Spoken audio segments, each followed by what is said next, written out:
বাংলাদেশ জাতীয়তাবাদী দল বিএনপি বিদেশের ইউনিয়ন শাখার বিদেশী সম্মেলনের আজকে উপস্থিত অত্র সম্মেলনের প্রধান অতিথি যারা এমএল অতিথিগণ প্রধান বক্তা মুজিবুর রহমান বিশেষ অতিথি মোহাম্মদ সেলিম সরকার এবং অন্যান্য অতিথিবৃন্দকে আমার পক্ষ থেকে বিপ্লবী সালাম।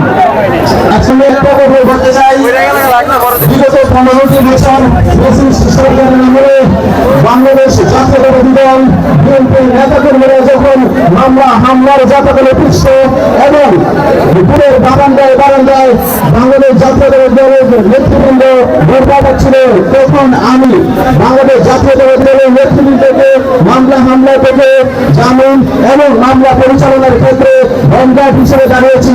ডক্টর খন্দকার মোশাররফ এবং ডক্টর খন্দকার মারিফ হোসেন ভাই, বিপি জাহাঙ্গীর আলম ভাই এমএলএ থেকে অবগত আছেন।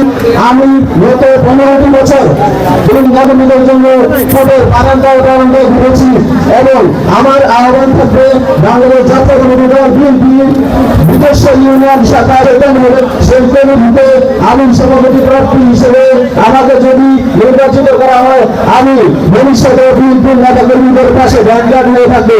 এবারে আমি আমার বক্তব্য শেষ করছি।